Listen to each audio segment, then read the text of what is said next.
الحمد لله نحمده ونستعينه ونستغفره ونعوذ بالله من شرور أنفسنا وسيئات أعمالنا من يهده الله فلا مضل له ومن يضلله فلا هادي له وأشهد أن لا إله إلا الله وحده لا شريك له وأشهد أن محمدا عبده ورسوله صلى الله عليه وسلم. أعوذ بالله من الشيطان الرجيم وبوجهه الكريم وسلطانه القديم من الشيطان الرجيم. بسم الله الرحمن الرحيم. يا أيها الذين آمنوا اتقوا الله حق تقاته ولا تموتن إلا وأنتم مسلمون. يا أيها الذين آمنوا اتقوا الله وقولوا قولا سديدا يصلح لكم أعمالكم ويغفر لكم ذنوبكم ومن يطع الله ورسوله فقد فاز فوزا عظيما. يا أيها الناس اتقوا ربكم الذي خلقكم من نفس واحدة وخلق منها زوجها وبث منهما رجالا كثيرا ونساء واتقوا الله الذي تساءلون به والأرحام إن الله كان عليكم رقيبا. وقال النبي صلى الله عليه وسلم فإن خير الحديث كتاب الله وخير الهدي هدي محمد صلى الله عليه وسلم وشر الأمور محدثاتها وكل محدثة بدعة وكل بدعة ضلالة وكل ضلالة في النار. أما بعد أعوذ بالله من الشيطان الرجيم وبوجهه الكريم وسلطانه القديم من الشيطان الرجيم. بسم الله الرحمن الرحيم. إن عدة الشهور عند الله 12 شهرا في كتاب الله يوم خلق السماوات والأرض منها 4 حرم ذلك الدين القيم فلا تظلموا فيهن أنفسكم وقاتلوا المشركين كافة كما يقاتلونكم كافة واعلموا أن الله مع المتقين. وقال النبي صلى الله عليه وسلم إن الزمان قد استدار كهيئة يوم خلق الله السماوات والأرض. السنة 12 شهرا منها 4 حرم 3 متواليات ذو القعدة وذو الحجة والمحرم ورجب مضر الذي بين جمادى وشعبان. أما بعد. انتہائی مختصر سی حمد و ثنا کے بعد سورۃ التوبہ کی آیت نمبر 36 آپ کے سامنے پڑھی ہے. اللہ فرماتا ہے اعوذ باللہ من الشیطان الرجیم ان عدۃ الشہور عند اللہ 12 شہر. اللہ کے ہاں ایک سال میں 12 مہینوں کی گنتی طے شدہ ہے. یوم خلق السماوات والارض جس دن سے آسمان اور زمین کو اللہ نے پیدا کیا ہے اس وقت سے اللہ نے سال میں 12 مہینوں کی گنتی کو مقرر فرمایا ہے. ذالک الدین القیم یہ سیدھا دین ہے جیسے بتایا جا رہا ہے ویسے سمجھ لو. فلا تظلموا فیہن انفسکم ان مخصوص دنوں میں اپنی جانوں پر ظلم اور زیادتیاں نہ کیا کرو. وقاتلوا المشرکین کافہ مشرکین سے ان کے تمام تدبیروں کے ساتھ نمٹو اور ان سے بھرپور لڑائی کرو. کما یقاتلونکم کافہ جیسے وہ تم سے لڑائیاں کرتے ہیں. وَاعْلَمُوا اس بات کو اچھی طرح سمجھ لو ان اللہ مع المتقین اللہ تو پرہیزگاروں کے ساتھ ہے. جو پرہیزگار ہے اللہ کی رحمتیں اس کے ساتھ ہیں. اللہ کے پیارے نبی جناب محمد الرسول اللہ صلی اللہ علیہ وسلم فرما رہے ہیں صحیح بخاری کی روایت ہے جناب ابو بکر صدیق رضی اللہ تعالی عنہ حدیث کے راوی ہیں. کہتے ہیں اللہ کے نبی علیہ السلام نے فرمایا ان الزمان قد استدار كهيئة يوم خلق الله السماوات والارض السنة 12 شهرا منها 4 حرم 3 متواليات ذو القعدة وذو الحجة ومحرم ورجب مضر الذي بين جمادى وشعبان۔ رسول اللہ صلی اللہ علیہ وسلم نے فرمایا زمانہ گھوم کر مہینوں کی ترتیب میں اسی حیت میں اللہ نے نافذ کر دیا جس دن اللہ نے آسمان و زمین کو پیدا کیا، وہی ترتیب اللہ نے مقرر فرمائی ہے۔ سال 12 مہینوں کا ہے جن میں 4 مہینے اللہ نے حرمت والے رکھے ہیں۔ ان 4 حرمت والے مہینوں میں 3 مہینے پیدر پہ آنے والے ہیں، ذوالقعدہ، ذوالحجہ اور محرم، اور ایک رجب ہے جس کو مضر قبیلہ رجب کہتا ہے، یہ جمادی الاخر اور شعبان کے درمیان کے اندر موجود ہے۔ یہ 4 مہینے حرمت والے ہیں، تم اس پر ظلم اور زیادتی سے اجتناب کرو۔ ذوالحج کو ذوالحجہ اس لیے کہتے ہیں کہ اس مہینے میں انسان عبادت کا رکن اعظم یعنی حج بیت اللہ کرنے کے لیے جاتا ہے، اس لیے اس کو ذوالحجہ یعنی حج والا مہینہ کہتے ہیں۔ اللہ کے پیارے نبی جناب محمد الرسول اللہ صلی اللہ علیہ وسلم پر اللہ حکم اتار رہا ہے۔ سورۃ الفجر آیت نمبر 1 اور 2 فرمایا والفجر ولیال عشر، قسم ہے فجر کے وقت کی اور قسم ہے 10 راتوں کی۔ مفسرین رحمہم اللہ نے ان 10 راتوں سے مراد ذوالحجہ کی ابتدائی 10 راتوں کو مراد دیا ہے جن کی احادیث بے شمار ہیں۔ عبداللہ بن عباس رضی اللہ تعالیٰ عنہ حدیث کے راوی ہیں، کہتے ہیں اللہ کے نبی علیہ السلام نے فرمایا، صحیح بخاری کی روایت ہے، مل عمل فی ایام العشر افضل منها فی هذه قالوا ولا الجهاد فی سبیل اللہ قال ولا الجهاد الا رجل خرج یخاطر بنفسه وماله فلم یرجع بشیء۔ فرمایا ذوالحجہ کے 10 دنوں سے زیادہ افضل اللہ کے ہاں کوئی عمل نہیں ہو سکتا۔ صحابہ نے عرض کیا کیا جہاد فی سبیل اللہ بھی نہیں ہو سکتا؟ آپ نے فرمایا جہاد بھی نہیں ہو سکتا مگر وہ شخص جو اس حال میں نکلا کہ اس نے اپنی جان اور اپنے مال کو خطرے میں ڈال دیا، پھر اس کو لے کر واپس نہ پلٹا اور شہادت کے درجے پر فائز ہو گیا، اس کے برابر تو کوئی نہیں ہو سکتا، وگرنہ اس کے علاوہ کوئی عمل ان 10 دنوں میں کیے جانے والے عمل کے برابر عمل نہیں رکھتا۔ اللہ سبحانہ و تعالی نے بے شمار انعامات فرمائے ہیں، بے شمار احسانات فرمائے ہیں، تو انسان کو چاہیے کہ انسان ان 10 دنوں کی قدر کرے اور ان 10 دنوں میں آنے والے ایام مخصوصہ میں اپنے آپ کو عبادت کے لیے پیش کرے۔ اللہ کے پیارے نبی جناب محمد الرسول اللہ صلی اللہ علیہ وسلم فرماتے ہیں، جناب قتادہ رضی اللہ تعالیٰ عنہ حدیث کے راوی ہیں، کہتے ہیں صیام یوم عرفہ احتسب علی اللہ ان یکفر السنۃ التی قبلہ والسنۃ التی بعدہ۔ اس ذوالحجہ کے ابتدائی 10 دنوں میں آنے والا جو 9واں دن ہے یوم العرفہ ہے، یہ ایک ایسا دن ہے کہ اس میں جو شخص اللہ کے لیے روزہ رکھے گا اللہ تعالیٰ اس کے 1 سال اگلے اور 1 سال پچھلے گناہ اپنی رحمتوں سے معاف فرما دے گا۔ لہذا عشرہ ذوالحجہ کے اندر یوم العرفہ کا روزہ رکھنے کی کوشش ہونی چاہیے اور اس کا خوب اہتمام ہونا چاہیے، اور اس دن خوب اہتمامات کے ساتھ روزے کی ترتیب بنانا چاہیے۔ اگرچہ روزہ نفلی ہے، کوئی چھوڑے تو کوئی گناہ نہیں، رکھے تو بہت باعث اجر ہے۔ اللہ کے پیارے نبی جناب محمد الرسول اللہ صلی اللہ علیہ وسلم کی ازواج یعنی ازواج مطہرات کی شان مبارک یہ تھی کہ ان النبی صلی اللہ علیہ وسلم کان یصوم 9 ذی الحجہ و یوم عاشوراء و 3 ایام من کل شہر اول الاثنین من الشہر والخمیر۔ امہات المومنین ارشاد فرماتی ہیں کہ بلا شبہ نبی صلی اللہ علیہ وسلم کی عادت مبارکہ یہ تھی کہ ذوالحجہ کے پہلے 9 دنوں کا روزہ رکھا کیا کرتے تھے، پھر 10 محرم کا بھی روزہ رکھتے تھے، پھر ہر مہینے 3 دن ایام بیت کا روزہ رکھتے تھے، پھر مہینے کی پہلی پیر اور جمعرات کا روزہ رکھا کرتے تھے۔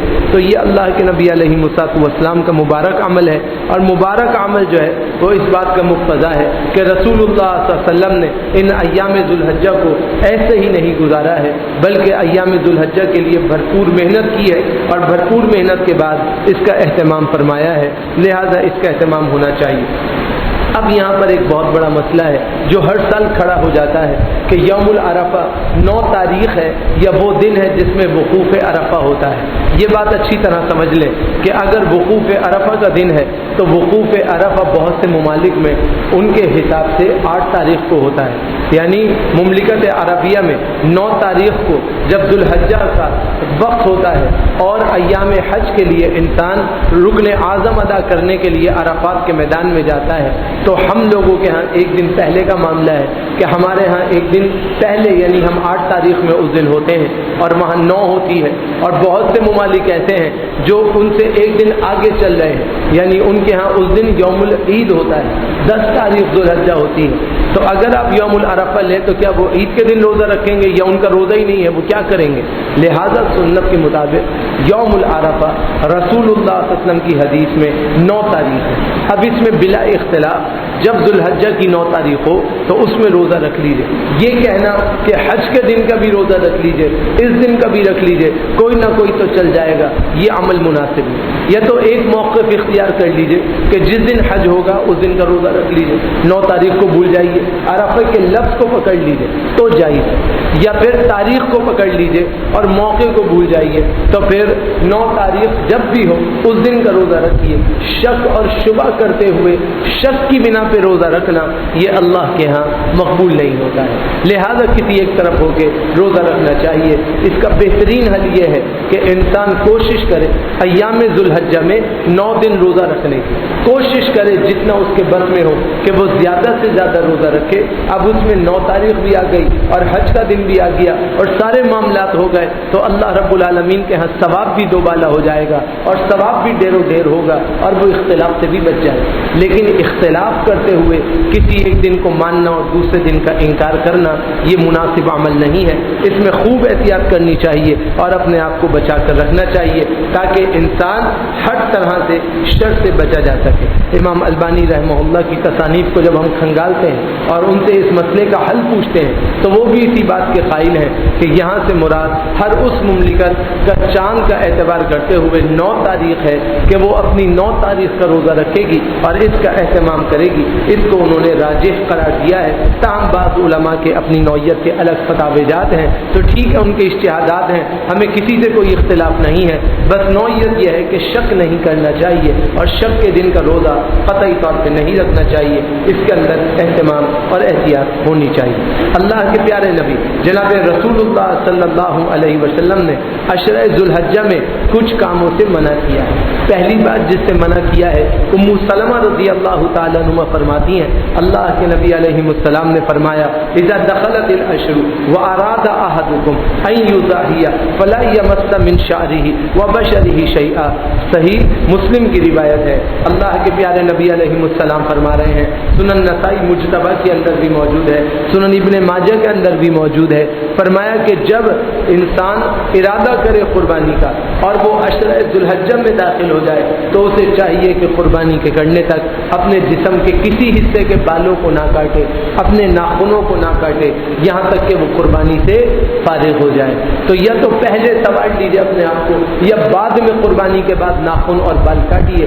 عشرہ ذو الحجہ میں ابتدائی 9 دنوں میں ناخن کاٹنا بال کاٹنا اگرچہ سنت کے خلاف کوئی کاٹ لے تو گناہ نہیں ہے سنت کے خلاف ہے خلاف سنت عمل ہے. لہذا اس کو چاہیے کہ وہ اس میں اجتناب کرے اور جیسے شریعت نے کہا ہے ویسے عمل کرے.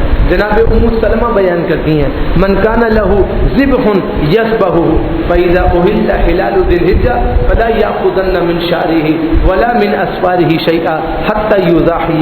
فرمایا جس کے پاس قربانی کے لیے جانور ہو یا جس نے ارادہ کر لیا ہو کہ وہ قربانی کرے گا انشاءاللہ اور وہ ذو الحجہ کے اندر داخل ہو جائے تو اسے چاہیے کہ جانور کو ذبح کرنے تک اپنے ناخن اور جسم کے بالوں کو نہ کاٹے.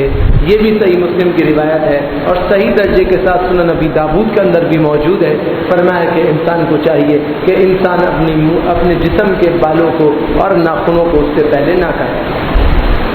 اسی لیے اللہ کے پیارے نبی جناب محمد الرسول اللہ صلی اللہ علیہ وسلم کی احادیث سے جو ہمیں خلاصہ نکلتا ہے وہ یہ کہ اگر کسی کو ناخن کاٹنے ہو، بالوں کو تراشنا ہو، بالوں کی صفائی وغیرہ کرنی ہو، خصائل فطرت کا اہتمام کرنا ہو تو وہ کیا کرے؟ وہ عشرہ ذوالحجہ کے شروع ہونے سے پہلے کرے یا پھر قربانی کے کرنے کے بعد کرے، تاکہ اسے انشاءاللہ الرحمن سنت کے اقتضاء کا بھی ثواب ملے اور شریعت کے مطابق اس کو مکمل ثواب مل جائے۔ یہی اعلیٰ درجے کی بات ہے اور یہی بات سنت کے مطابق ہے، لہذا اس کا اہتمام ہونا چاہیے اور اس کا عمل خصوصی طور پر ہونا چاہیے۔ یہاں پر ایک بات اور سمجھنے کی ہے، اور وہ سمجھنے کی بات یہ ہے کہ قربانی پورے گھر کی طرف سے ہو رہی ہوتی ہے، اس میں چھوٹے بچے بھی ہوتے ہیں، بڑے بچے بھی ہوتے ہیں، بڑے نوجوان مرد بھی ہوتے ہیں اور عورتیں بھی ہوتی ہیں، تو بہت سے لوگوں کا گمان یہ ہوتا ہے کہ قربانی تو بڑے لوگوں کی ہے، چھوٹے بچے کے ناخن کاٹنے میں کیا حرج ہے، چھوٹے بچے کے بال کتروانے میں کیا حرج ہے؟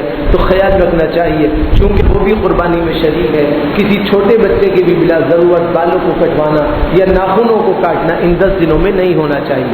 اس کے لیے پہلے سے تیاری کی ضرورت ہے کہ انشاءاللہ الرحمن پیر کو 29 تاریخ ہے تو پیر سے پہلے مغرب سے پہلے پیر کی آپ کے مکمل کام ہو جانے چاہیے، یا پھر قربانی جس دن ہو جائے تو قربانی کے بعد آپ کے معمولات ہونے چاہیے تاکہ مکمل ایک طریقہ سنت کا اہتمام ہو اور طریقہ شریعہ کا اہتمام ہو اور دینداری پر مکمل طور پر اہتمام ہو۔ اس کا خصوصی طور پر خیال کرنے کی ضرورت ہے۔ رسول اللہ صلی اللہ علیہ وسلم کی سنت کے مطابق جب ذوالحجہ کا مہینہ شروع ہو جائے تو پھر کیا کرنا چاہیے؟ انسان کو تکبیرات کا اہتمام کرنا چاہیے۔ بہت سے حضرات کہتے ہیں کہ 8 تاریخ سے تکبیرات پڑھیں، لیکن سنت یہ ہے کہ ذوالحجہ کا مہینہ جیسے ہی شروع ہو جائے انسان کو چاہیے کہ انسان تکبیرات کا اہتمام کرے اور تکبیرات کو پڑھتا رہے۔ بے شمار علماء کی بے شمار فقہی مباحث ہیں، اگر میں اس کے اوپر جاؤں گا تو اصل مدے سے ہٹ جاؤں گا، لہٰذا میں آپ کو بس یہ کہتا ہوں کہ آپ ذوالحجہ کی ابتدا ہوتے ہی تکبیرات کو پڑھنے کا اہتمام کیجیے۔ جناب علی بن ابی طالب رضی اللہ تعالیٰ عنہ حدیث کے راوی ہیں، عمر بن سعد ان سے روایت کرتے ہیں، کہتے ہیں کانا یکبر من صلاۃ الفجر یوم عرفہ الی صلاۃ العصر من آخر ایام التشریق۔ یہ صحیح مصنف ابن ابی شیبہ کے اندر روایت ہے، کہتے ہیں کہ عرفہ کے دن فجر سے لے کر ایام تشریق کے انتہا تک جناب علی تکبیرات کا اہتمام کرتے تھے۔ یہاں سے بہت سے لوگوں نے استدلال لیا ہے کہ بس تکبیرات کا یہ وقت ہے، اس کے اندر اہتمام کرنا چاہیے، جبکہ اولاً بات رسول اللہ صلی اللہ علیہ وسلم اور صحابہ اکرام سے جو ہمیں ملتی ہے وہ یہ کہ وہ خصوصاً ابتداء ذوالحجہ سے ہی تکبیرات کا اہتمام کرنا شروع کر دیا کرتے تھے، جیسا کہ مرفوع روایات کے اندر ثابت ہے۔ لہذا انسان کو چاہیے کہ انسان اپنے آپ کو تکبیرات کے اندر داخل کرے اور جہاں تک ممکن ہو سکے تکبیرات کے اندر داخل کرے تاکہ اللہ رب العالمین کے ہاں وہ کفایت شعاری والا بندہ بن جائے اور اللہ تعالیٰ کے ہاں مقبول بندوں کے اندر داخل ہو جائے۔ سورہ حج آیت نمبر 28 میں اللہ فرماتا ہے وَيَذْكُرُوا اسْمَ اللَّهِ فِي أَيَّامٍ مَّعْلُومَاتٍ عَلَىٰ مَا رَزَقَهُم مِّن بَهِیمَةٍ، فرمایا کہ تم اللہ کا نام لو ان ایام میں جو تمہیں اللہ نے بتا دیے ہیں اپنے چوپاہوں پر۔ اب یہاں سے استدلال کرتے ہوئے بہت سے لوگوں نے یہ استدلال کیا ہے کہ یہاں ذوالحجہ کے ابتدائی 10 دن مراد نہیں ہے بلکہ قربانی کے دن مراد ہے، تو 10، 11، 12 اور 13 یہ تکبیرات پڑھنے کے دن ہیں، لہذا اس میں تکبیرات پڑھنی چاہیے۔ جبکہ رسول اللہ صلی اللہ علیہ وسلم کا مبارک عمل جو ہے وہ کیا ہے؟ کان عمر رضی اللہ تعالیٰ عنہ یکبر فی قبۃ بمنی فیسمعہ اہل المسجد فیکبرون ویکبر اہل الاسواق حتی ترتج من التکبیرہ۔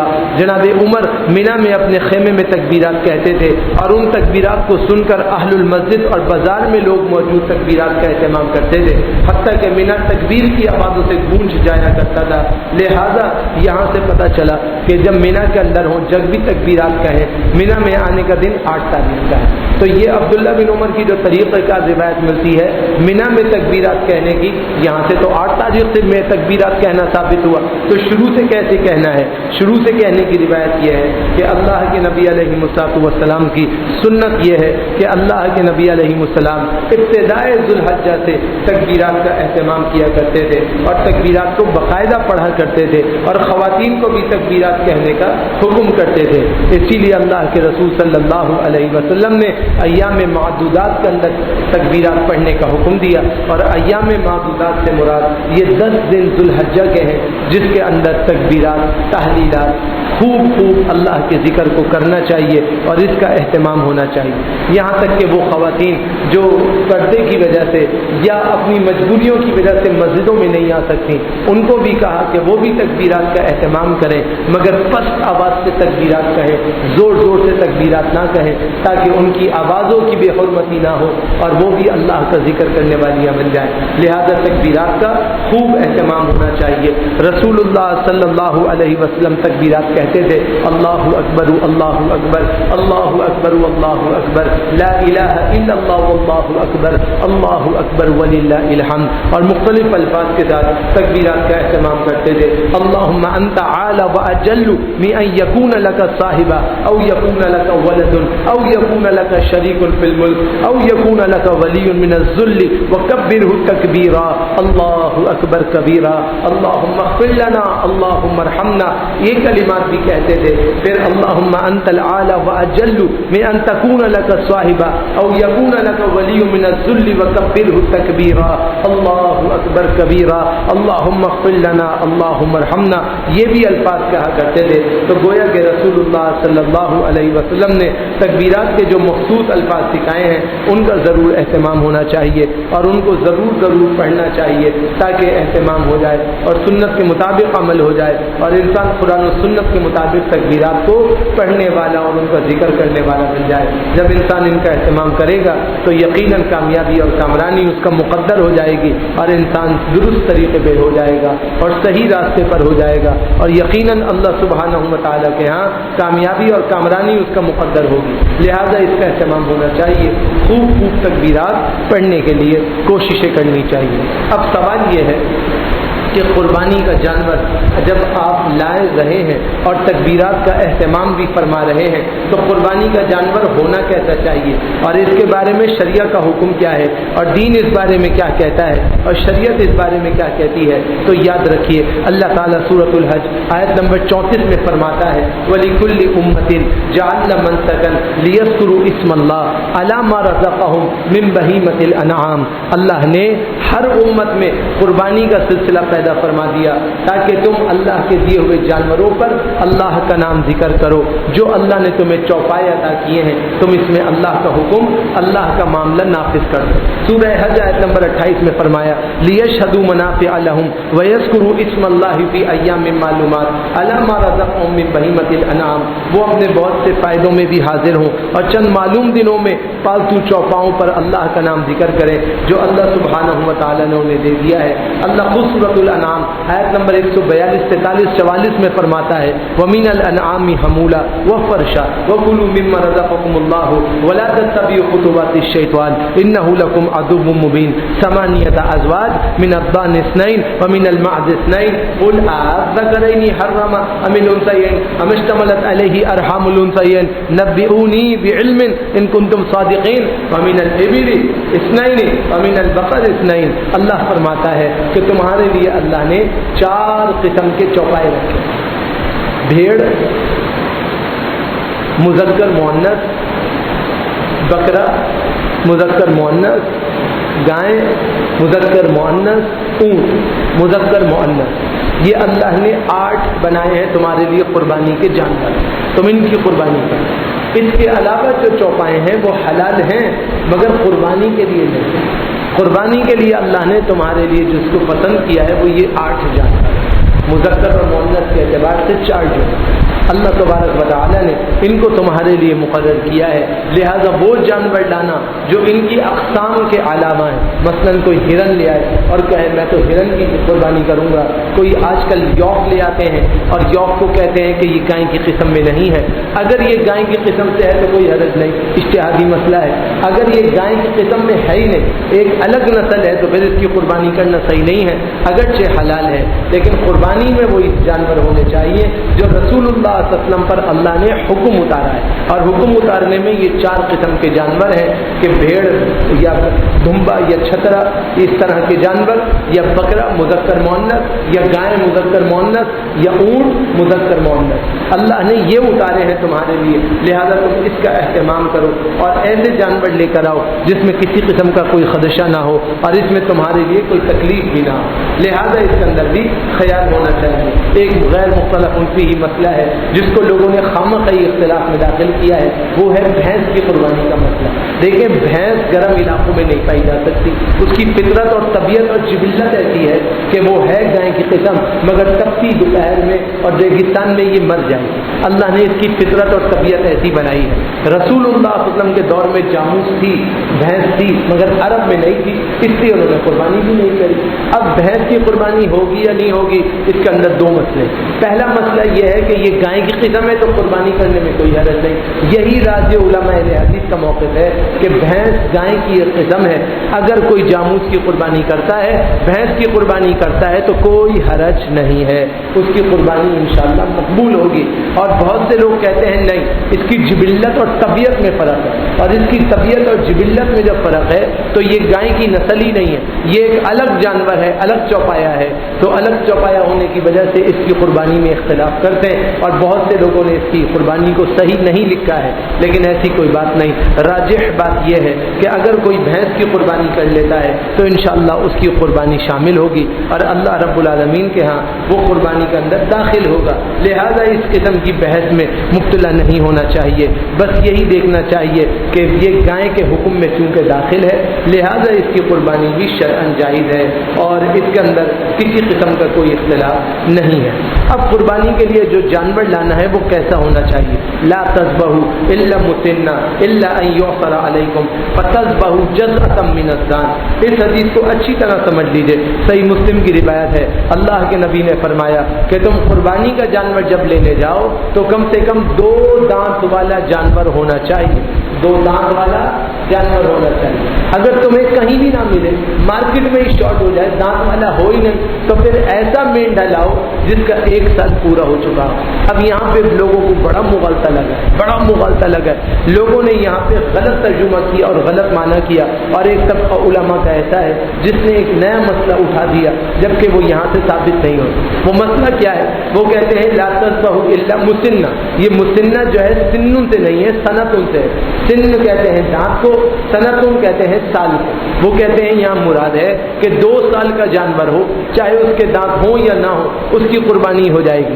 جبکہ رسول اللہ صلی اللہ علیہ وسلم اور ان کے صحابہ یہاں سے مراد لے رہے ہیں لا تذبحوا الا مسنہ. تم کم سے کم 2 دانت والا جانور ذبح کرو، چاہے اس کی عمر کتنی ہی کیوں نہ ہو. آپ نے کم سے کم 2 دانت والا جانور دیکھنا ہے اور کم سے کم 2 دانت والا ہونا چاہیے. اسی طرح جو لوگ پکا کھیرا لے آتے ہیں کہ اس کی عمر تو 2 سال سے زیادہ ہے یا گائے ہے تو 5 سال سے زیادہ ہے، اس کے دانت نہیں نکل رہے، کوئی بات نہیں، ہم تو اس کی قربانی کریں گے. اس کی قربانی شریعہ میں صحیح نہیں ہے. پکے کھیرے کی قربانی صحیح نہیں ہے، یہاں تک کہ اس کی عمر ہو جائے اور دانت نہیں پھٹکا ہو، اس کی قربانی صحیح نہیں. ہاں دانت مسورے سے پھٹک جائے، ظاہر ہو جائے، بھلے معمولی سا نظر آ رہا ہو لیکن نظر آ رہا ہو تو وہ 2 دانت میں داخل ہے، کیونکہ اس کے دانت نظر آنے لگے، چاہے بڑے نظر آ رہے ہوں چاہے چھوٹے نظر آ رہے ہوں، لیکن مسوڑے کے اندر ہو اور نکلے ہی نہ ہو اور اس کو کہا جائے کہ یہ 2 سال سے بڑا جانور ہے. ایسا قربانی کا جانور صحیح نہیں ہے، اس سے اجتناب کرنا چاہیے. اور اس کے اندر جو لمبی چوڑی بحث ہے اس سے ٹائم نکالتے ہوئے ہم آپ کو یہ بات کہتے ہیں کہ سنت کا مقتضا اور راجح مسئلہ یہی ہے کہ کم سے کم 2 دانت کا جانور ہونا چاہیے. یہی رسول اللہ صلی اللہ علیہ وسلم کی سنت سے ثابت ہے. اب ایسا جانور مل ہی نہیں رہا، مارکیٹ میں شارٹ ہو گیا. الا ان یعصر علیکم، اگر جانور ایسا تنگ ہو جائے کہ تمہیں مل ہی نہیں رہا تو کیا کرو؟ فتذبحوا جزءا من الضان، تو تم بھیڑ کا 1 سال مکمل کیا ہوا جانور لو جس کا 1 سال مکمل ہو چکا ہو اور دوسرے سال میں داخل ہو. اور یہ صرف بھیڑ کے لیے ہے، نہ تو یہ بکرے کے لیے، نہ یہ بکری کے لیے، نہ یہ گائے کے لیے ہے، نہ یہ اونٹ کے لیے، یہ صرف بھیڑ کے لیے. جزا کا لفظ استعمال ہوتا ہے بھیڑ کے بچے پر جو 1 سال مکمل کر چکا ہو اور دوسرے سال میں داخل ہو چکا ہو. پھر ایسے جانور کی قربانی کرنا شرعاً درست ہوگی. لیکن عسر کی شرط ہے کہ جانور ہی نہیں مل رہا، مارکیٹ میں ہے ہی نہیں، آپ کو کہیں بھی دستیاب نہیں ہے، تو پھر اس صورت میں آپ ایسا جانور ذبح کر سکتے ہیں جو شریعت میں آپ کے لیے انشاءاللہ قابل قبول ہوگا۔ اب رسول اللہ صلی اللہ علیہ وسلم سے اس کی دلیل کیا ہے؟ اس کی دلیل یہ ہے، آپ نے جو پسندیدہ جانور اپنے لیے ذبح کیا ہے وہ جانور رسول اللہ صلی اللہ علیہ وسلم نے اقرائنی املہینی، دو چتکبرے مینڈے ذبح کیے جو دو دو دانت والے تھے اور چتکبرے تھے، سینگیں اس کی مڑی ہوئی تھی، اور رسول اللہ صلی اللہ علیہ وسلم نے سفید پر کالے دھبے ایسے جانور کو پسند کیا اپنے لیے اور ایسے مینڈوں کو ذبح کیا۔ لہذا رسول اللہ صلی اللہ علیہ وسلم کی سنت سے یہ مسئلہ ثابت ہو گیا کہ کم سے کم دو دانت والا جانور ہونا چاہیے، اور اس جانور کی قربانی کو راجح قرار دیا گیا ہے، لہذا اس کی قربانی صحیح ہوگی۔ اب مسئلہ یہ ہے کہ آپ جانور لے آئے اور جانور گیامن نکلا، یعنی اس کے اندر ایک اور جانور نکلا، ایک اور زیرو نکلی۔ اب اس کے بارے میں کیا ہے؟ جناب ابو سعید خدری رضی اللہ تعالیٰ عنہ حدیث کے راوی ہیں، کہتے ہیں ہم نے سوال کیا اللہ کے رسول صلی اللہ علیہ وسلم سے، ننہر الناقہ ونذبح البقرہ والشاۃ فنجد فی بطنها الجنین ان نلقیہ ام ناکلہ، قال کلوہ ان شئتم فإن زکاتہ زکات امہ۔ رسول اللہ صلی اللہ علیہ وسلم سے سوال کیا گیا کہ ہم اونٹ نہر کر دیتے، گائے کو ذبح کر دیتے، بکری کو ذبح کر دیتے، پھر ہم اس کے پیٹ کے اندر سے اس کا ایک اور اولاد پاتے ہیں، ایک اور بچہ پاتے ہیں، اب جو اندر نکلا ہے پیٹے کے اس کو کیا کریں؟ اس کو کھا لیں یا اس کو پھینک دیں؟ رسول اللہ صلی اللہ علیہ وسلم نے فرمایا اگر چاہو تو بطور غذا کے اسے بھی کھا لو، اس لیے کہ اس کا ذبح کرنا اس کی ماں کو ذبح کرنا تھا۔ جب آپ نے بڑے جانور کو ذبح کیا اور اس کے اندر سے دوسرا جانور نکل گیا، اب آپ کا اختیار ہے، آپ چاہیں تو اس کو بھی کھا سکتے ہیں، وہ آپ کے لیے درست ہے، اگر وہ گوشت کی صورت میں نکلے تو، اگر وہ جاندار نہ ہوا ہو تو۔ لیکن اگر وہ جاندار نکل آئے، اس کی آنکھیں چل رہی ہوں، اس کے منہ چل رہا ہو، اس سے آواز آ رہی ہو، وہ اپنے ہاتھ پاؤں چلا رہا ہو، اب ایسے جانور کو حکم یہ ہے کہ آپ ذبح کریں، اگر آپ ذبح نہیں کریں گے تو وہ مر جائے، لہذا شریعت نے حکم دیا کہ اس جانور کو بھی ذبح کر دیجئے اور بطور خوراک کے استعمال کر لیجئے، کیونکہ وہ بالکل حلال جانور ہے اور اللہ نے آپ کے لیے ایک بونس دے دیا ہے۔ تو اب یہ نوعیت کہنا کہ جی گیاون جانور کی قربانی نہیں ہوتی یا قربانی مکروہ ہو جاتی ہے، ایسی کوئی بات نہیں ہے، چونکہ جانور کے ہاں پیدائش ہونے والی ہے لہذا انتظار کرنا پسندیدہ ہے، ایسے جانور کو کاٹنا نہیں چاہیے، یہ بعض سلف کا کہنا ہے، شریعت میں یہ منع نہیں ہے، شریعت میں ایسے جانور کی قربانی پر کوئی حرف نہیں لگایا گیا ہے، اور ایسا جانور اللہ کے ہاں مقبول بھی ہے انشاءاللہ، لہذا اگر ایسا جانور مل گیا تو کوئی حرج نہیں ہے۔ پھر ہے وہ جانور جو خصی ہو، اس کی قربانی کیا ہے؟ مسلمانوں میں ایک طبقہ ایسا ہے وہ کہتا ہے یہ صحیح جانور میں عیب پیدا کیا گیا ہے، یہ تو عیبدار ہو گیا، اب اس کی قربانی صحیح نہیں، یہ بالکل غلط بات ہے۔ غلط بات اس لیے ہے کہ سنن ابی داؤد کی روایت ہے، ذبح رسول اللہ صلی اللہ علیہ وسلم یوم الذبح کبشین اقرنین املہین موجعین، اللہ کے نبی صلی اللہ علیہ وسلم نے 10 ذو الحجہ کو 2 مینڈے ذبح کیے جو سینگوں والے تھے، چتکبرے تھے، دونوں خصی تھے، اللہ کے نبی علیہ السلام نے ان کو ذبح کیا۔ اگر یہ عیب دار ہوتے تو رسول اللہ ان کو کبھی ذبح نہیں کرتے، لہٰذا یہ عیب نہیں ہے، یہ عیب بالکل نہیں ہے۔ اسی لیے امام خطابی رحمہ اللہ ارشاد فرماتے ہیں وفی ھذا دلیل علی ان الخصیہ فی الدعایا غیر مکروہ وقد کریہ بعض اہل العلم لنقص العضو وهذا النقص ليس بعیب لان الخصاء يزيد اللحم طیبا وينفي فيه الزحوم وسوء الرائحہ۔ فرمایا کہ لوگوں میں 2 موقف ہیں، کچھ لوگ کہتے ہیں کہ یہ جانور سنت ہے اس کی قربانی کرو، دوسرا طبقہ یہ ہے وہ کہتے ہیں جانور کا ایک عضو کم کیا گیا ہے لہذا اس کے اندر عیب واقع ہو گیا، اس کی قربانی مکروہ ہے۔ تو فرمایا کہ خصی جانور کی قربانی بالکل مکروہ نہیں ہے، بلکہ اس کو خصی ہونے سے اللہ تعالیٰ اس کے گوشت کی بو کو ختم کر دیتا ہے اور اس کے اندر ایک لذیذ ذائقہ پیدا کر دیتا ہے، اور اللہ رب العالمین اس میں مزید عمدگی کو پیدا کر دیتا ہے، لہذا اگر کسی کو خصی جانور مل جائے اور وہ اس کی قربانی کرے تو انشاءاللہ الرحمن اس میں کوئی حرج نہیں ہے اور اس میں کسی قسم کا کوئی فرق نہیں ہے، ایسے جانور کو ذبح کرنا بالکل درست ہوگا۔ اب ابو امامہ رضی اللہ تعالیٰ عنہ ابن سہل بیان کرتے ہیں کننا نسمن العزیہ بالمدینہ وکان المسلمون یسمونہ، ہم مدینہ مدینہ میں اپنے قربانی کے جانوروں کو خوب کھلا پلا کے موٹا تازہ کیا کرتے تھے، اور تمام مسلمان بھی اپنی قربانیوں کو خوب کھلا پلا کے موٹا تازہ کرتے تھے۔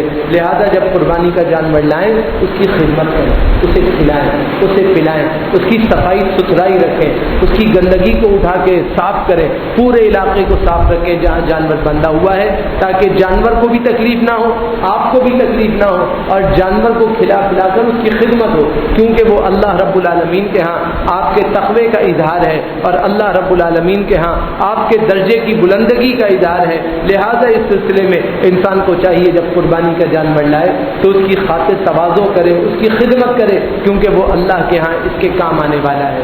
تو اب اس کا خیال ہونا چاہیے، اگر آپ سے خدمت نہیں ہوتی، آپ قربانی کا جانور کم وقت پہلے لائیں، پہلے سے لانا، باڑے میں باندھ دینا، پلٹ کے نہ دیکھنا، اس کو برا سمجھنا، اس کو اپنے اوپر بوجھ سمجھنا، اور کہنا بس جانور نے تو دماغ خراب کر دیا، اور اس نے یہ کر دیا اور وہ کر دیا، اور جانور ایسا ہے اور بالکل ہی یہ کر دیا وہ کر دیا۔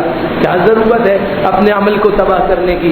ہمت نہیں ہے، قریب قریب جائیے، جانور لائیے، لیکن بے حرمتی نہ کیجیے، قربانی کے جانوروں کے ساتھ عدم سلوک نہ کیجیے، اور عدم شرعی کا معاملہ نہ کیجیے، جیسے شریعت کہتی ہے ویسا کیجیے، کھلائیے پلائیے، سواریے، دھلائیے، نہلائیے، سب کچھ کیجیے، خوب چلائیے، خوب پھیلائیے، خوب اہتمام کیجیے، مگر اس بات کا لحاظ ہو کہ انسان ان کی بھی صحت کا خیال کرے، اپنی بھی صحت کا خیال کرے، اور ریاکاریوں سے اپنے آپ کو بچا کے رکھے۔ اس کے اندر فائدہ ہے اور اسی کے اندر کامیابی ہے۔ اللہ سے دعا کرتا ہوں رب ذوالجلال اس قربانی کو ہم سب کے لیے قبول و منظور فرمائے، اور سنت کے مطابق ایام ذوالحجہ میں ہمیں عبادات کی توفیق عطا فرمائے، اور اللہ رب العالمین اپنی رحمتوں کے ساتھ ہم سب کو خالص عمل کرنے کی توفیقات عطا فرمائے۔ اقول قولی ھذا استغفر اللہ لی ولکم ولسائر المسلمین۔ اللہ کے پیارے نبی جناب محمد الرسول اللہ صلی اللہ علیہ وسلم ایسا جانور قربانی میں پسند کرتے تھے کہ جو بے عیب ہو، جس میں کوئی ظاہری عیوب نہ ہو، کان ہو تو جڑ سے اکھڑا بنا ہو، کھر ہو تو پاؤں سے الگ نہ ہو، دم ہو تو جسم سے کٹی ہوئی نہ ہو، سینگ ہو جڑ سے اکھیڑا نہ گیا ہو، کوئی ایسا زخم، ایسا نشان جو باڈی کے ایک طرف سے لگے دوسری طرف تک نظر آ رہا ہو، جس جانور سے خون مستقل بہ رہا ہو، جو جانور دو جانوروں کی ریس کے اندر بھی پیچھے رہ جائے، جس کے آنکھوں کے آگے ہاتھ پھیرا جائے تو وہ اپنی آنکھیں اور پلکیں نہ جھپکائے، اس کو نظر نہیں آ رہا، ایسے اندھے جانور، ایسا جانور جس کو کچھ بھی کہا جائے وہ سننے کی صلاحیت سے محروم، بہرا جانور، ایسا جانور جس کی زبان میں عیب ہو، زبان میں عیب ہوتا ہے تو جانور کھانا پینا بند کر دیتا ہے۔ اس قسم کے تمام بیمار اور لاغر جانور اللہ کے نبی علیہ السلام نے ان تمام کی قربانیوں سے اجتناب کیا ہے۔ آپ جانور لینے جائیں، قربانی کے جانور کے کان میں سوراخ ہو، یا چوڑائی میں یا لمبائی میں کاٹا گیا ہو لیکن جڑ سے نہ کاٹا گیا ہو، یہ جانور کی نشانی ہے۔ یہ ریگستان میں گھومنے والے، جنگلات میں گھومنے والے جانور ہوتے ہیں، یہ ان کی نشانی ہوتی ہے، تو یہ اس نشانی کی وجہ سے ان کے کانوں میں سوراخ ہوتے ہیں، اس سے کچھ نہیں ہوگا، قربانی انشاءاللہ تعالی ہو جائے گی۔ ضرور کوشش کریں جانور کو گھوم پھر کے دیکھا کریں، صرف جانور کا موٹا ہونا نہ دیکھیں، جانور کو چلا کے بھی دیکھیں کہ چلنے بھی والا ہے، اس کا جسم بھی صحیح سالم ہے۔ جتنا جانور بھاری ہوتا ہے اس کے ساتھ ایک کیفیت ہوتی ہے، وہ کیفیت یہ ہے کہ اس کی ٹانگوں پہ بوجھ آتا ہے، جب اس کی ٹانگوں پہ بوجھ ہے تو اس سے کھڑا نہیں ہوا جاتا، جب کھڑا نہیں ہوا جاتا اور اس کو زبردستی ہانکا کر یا گاڑیوں میں ٹھوس کے لایا جاتا ہے تو اس کی ٹانگوں کی اگلی ہڈیاں ٹوٹ جاتی ہیں، اب وہ مستقل بیٹھا ہے، جیسے ہی آپ اس کو کھڑا کریں گے وہ چیخنا شروع کر دے گا، اور یہ عموماً اونٹوں میں ہوتا ہے۔ یہ جو ریگستانی اونٹنی آتی ہیں ان کو زبردستی مار مار کے اتنا مار مار کے ٹرکوں میں چلایا جاتا ہے۔ ایک جانور کو اگر طریقے سے لایا جائے تو ایک سواری میں 3 آ سکتے ہیں، وہ ایک سواری میں 20 جانور بھر کے لاتے ہیں اور ان کو وہ مار مار کے برا حشر کرتے ہیں کہ جس کی انتہا نہیں ہوتی۔ لہذا چوپائے کا کیا حال ہوتا ہے، اس کی کہیں سے خروش لگتی ہے، کہیں سے ٹانگ ٹوٹتی ہے، کہیں سے ہاتھ ٹوٹتا ہے، اب وہ کسی صورت میں کھڑا ہونے کے لیے تیار نہیں، اور اگر وہ کھڑا ہوگا تو وہ چیختا رہے گا، آپ اس کو چلائیں گے وہ قدم نہ اٹھائے گا۔ نشانی ہمیشہ ایسے جانور کی یہ ہے کہ وہ 3 ٹانگیں زمین پہ رکھے گا، چوتھی زمین پہ نہیں رکھے گا، جتنا بھی ہو جائے وہ چوتھی زمین پہ نہیں رکھے گا، کیونکہ اس کی ٹانگ میں چوٹ ہے۔ جیسے انسان کے ہاتھ یا پاؤں میں چوٹ ہو وہ جتنا نیچے کرتا ہے اس کا زور بڑھتا ہے، یہی نشانی جانور کی بھی ہے کہ جتنا وہ پاؤں نیچے کرے گا اتنا اس کا زور بڑھتا ہے، وہ چیختا ہے۔ تو یہ کہتے ہیں بھوکا ہے، ڈر رہا ہے، فلان ہے، ایسے جانور سے اجتناب کیجیے۔ جانور کو اگر کپ کپی لگی ہو، گرمیوں کا شدید موسم ہے، پانی کسی کو مل رہا ہے کسی کو نہیں مل رہا ہے، کسی کو خوراک مل رہی ہے کسی کو نہیں مل رہی ہے، جانور کپ کپا رہا ہے، جب جانور کپ کپا رہا ہے اس کی پیٹھ پہ ہاتھ پھیریے، آگے سے پیچھے، پیچھے سے آگے، جس طرف رواں ہے فریق مخالفت میں ہاتھ پھیریے۔ اگر رواں کھڑا ہو جائے سمجھ جائیے کہ جانور کو بخار ہے، یہ جانور ابھی صحت مند نہیں ہے، اور اگر وہ نارمل رہے اور اس کی کھال کے اندر جھرجھراہٹ پیدا ہو تو سمجھ جائیے کہ یہ نارمل ہے، اس کی جانور کے گوشت لینے میں یا اس کی قربانی لینے میں کوئی حرج نہیں۔ بیمار جانور کا رواں ہمیشہ کھڑا رہے گا، وہ کپ کپی کے ساتھ ساتھ اپنے روئے کو نیچے نہیں بٹھائے گا، یہ اس کی نشانی ہے۔ دانتوں کے اندر بڑا دھوکہ ہوتا ہے، باقی دانتوں کو ریتیوں سے گھیس دیا جاتا ہے اور دکھایا جاتا ہے 2 دانت ہے، تو خیال سے جانور چیک کیجئے۔ دانت چیک کرنے کا طریقہ یہ ہے کہ اللہ نے جو چوڑے دانت پیدا کیے ہیں 2، 4، 6، 8، یہ ہمیشہ باقی دانتوں کے مقابلے میں چوڑے ہوں۔ اگر وہ دانت پتلا نہیں کر سکتا، وہ چھوٹا ہے، اس کو دیکھیے کہ وہ چوڑا چھوٹا ہے یا چوڑے دانت کو گھیس کر چھوٹا کیا، کیونکہ وہیں سارے ڈرامے ہو رہے ہوتے ہیں اور وہیں پہ گھسم گھسائی چل رہی ہوتی ہے، اور دانتوں کو گھیس گھیس کے کہا جاتا ہے کہ یہ دانت توڑوا پہ ہوئے ہیں۔ نوعیت کیسے ہوتی ہے؟ جیسے زخم سڑنے لگتا ہے، کھال جلنے لگتی ہے، اس طرح جانور کے مسوڑے کے اندر نہیں ہے کہ یہ چھال کھا کھا کے دانت توڑا ہوا جانور ہے، اور اس کی نشانی کیا ہے کہ یہ 8 دانت کا جانور ہے، بوڑھا، بالکل بوڑھا، عمر کیا ہوا۔ وہ آپ کو کہے گا یہ پکا کھیرا ہے، یہ بھی جھوٹ ہوتا ہے، غلط ہوتا ہے۔ اور اگر اس کے دانت نکالے گئے ہیں تو اس کی دانتوں کی جڑوں کی جو کھال ہے وہ جمی بھی نہیں ہوگی، بلکہ وہ پلین ہوگی، سیدھی ہوگی، جیسے کہ کسی کے دانت نکلنے کے بعد کھال سیدھی ہوتی ہے۔ لہذا اس کا اہتمام کریں، دانت دیکھ کر جانور لیں، جو شریعت نے مقرر کیا اس کا لحاظ کر کے جانور لیں۔ انشاءاللہ زندگی رہی اور اللہ کا حکم ہوا تو باقی مسائل کو اگلے جمعہ ذکر کریں گے۔ اللہ سے دعا کرتے ہیں اللہ رب العالمین مجھے آپ کو ہم سب کو کما حقہ مکمل شریعہ کی پاسداری کرنے کی توفیق عطا فرمائے۔ اللہم ربنا علیک توکلنا والیک انبنا والیک المصیر۔ قربانی کو ذبح کرنے کا جو مسنون طریقہ ہے جس کے اندر 90% قطعی اجلت کرتے ہیں اور قربانی کو خراب کر دیتے ہیں، جو منع ہے وہ کیا طریقہ کار ہے، زندگی رہی تو انشاءاللہ اس کے اوپر بھی اگلا جمعہ بات کریں گے۔ اللہ سے دعا کرتے ہیں اللہ تعالی ہم سب کی جملہ قربانیوں کو اپنی رحمت سے قبول و منظور فرمائے اور قرآن و حدیث کے مطابق ہم سب کو اچھے عمل کرنے کی توفیق عطا فرمائے۔